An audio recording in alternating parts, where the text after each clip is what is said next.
someone did this to your neighborhood, you'd want to get even too.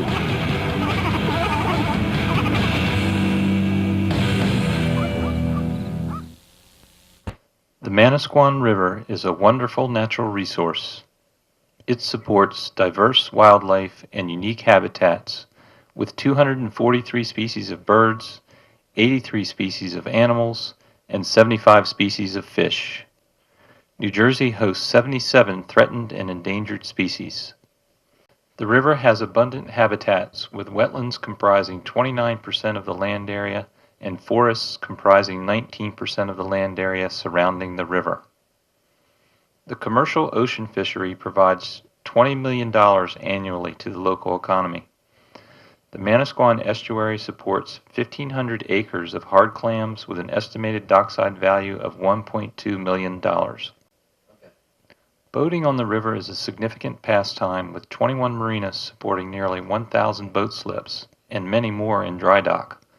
Summer boating surveys indicate that there are more than 1,500 boat trips through the inlet on Saturdays and Sundays.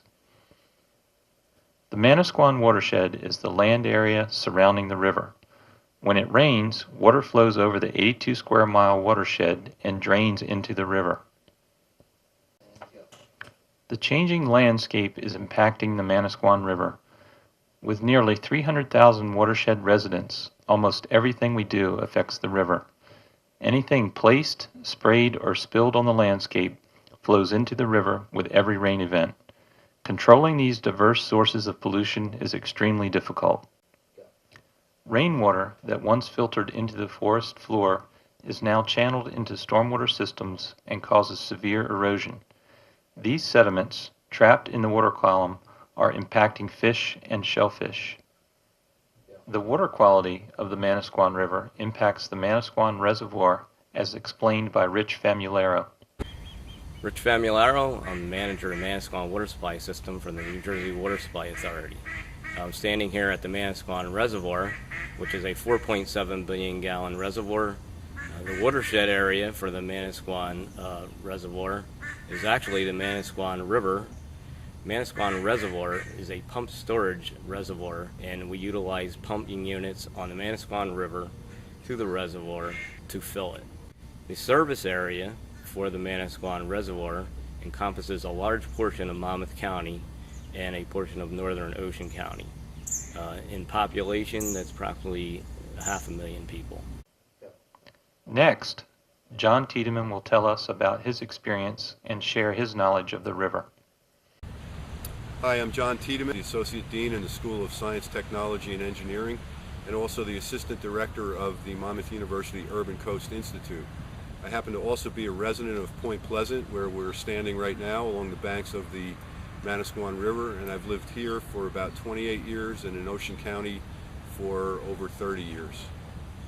I've actually enjoyed for years fishing and crabbing on the river and boating on the river, and actually enjoyed bringing my sons up along the river, so I have a real interest in the Manasquan River as a user of the resource. And what's nice is that's been able to dovetail into my professional activities as a marine scientist, and I've been lucky enough to be involved with the Watershed Association since the beginning in terms of its formation, and also been lucky enough to undertake several research projects on the river that I think are geared toward improving the quality of the river. One example is we've worked for a couple years on tracking sources of bacteria that enter the river. They enter the river mainly from the surrounding land use through stormwater and runoff, and we've done a 2-year study which has allowed us to pinpoint in certain geographic areas what the major sources, whether they be human from leaking infrastructure and pipes, or whether they be contributed from waterfowl or wildlife. Bacterial contamination in the river is because if the bacteria levels get too high, it impairs certain uses that people want to make of the river. For example, if bacteria levels are too high, a beach would be closed, such as the beach that we're standing on. Also, more importantly, the Manasquan River has a large shellfish resource in the form of hard clams, but to date, the water quality hasn't been good enough to allow those clams to be harvested and go directly to market. So what we're trying to do with some of the studies that we're doing is pinpoint what we need to really address in terms of the sources of bacteria. Once we can address those through management measures, then hopefully the bacteria levels will come down and the shellfish, for example, can be harvested directly. But in general, the water quality in the Manasquan has not improved to a great extent from a bacterial standpoint to allow shellfish to be directly harvested. The water quality has improved to the point where, again, as we stand on a beach here, the bathing beaches are open and we haven't experienced bathing beach closures. So that's a good sign. And the other good sign is that if you go out on the river, on most days the river looks very clean, the turbidity isn't too bad, there's pretty healthy grass beds and certainly a healthy fishery for blue crabs and winter flounder and summer flounder. We get weak fish in the river, we get striped bass in the river. So from that standpoint, it's very encouraging that the river has continued to flourish. Some other pollutants of concern in an estuary, like the heavy use of fertilizers on lawns and large landscaped areas. Some of the things that people can do that live in the watershed is use low phosphorus fertilizer, and in fact that can be purchased at some garden centers and major home centers. And also what people can do is not think they have to fertilize the lawn perhaps as much as they do. So they could fertilize less and use a low impact fertilizer, and of course also use a mulching cut on their lawn. Because if too many nutrients continue to load the system, what happens is when we get these algae blooms, this is floating microscopic plants, and they shade the bottom, and then our grass beds tend to suffer because they don't get the light that they need.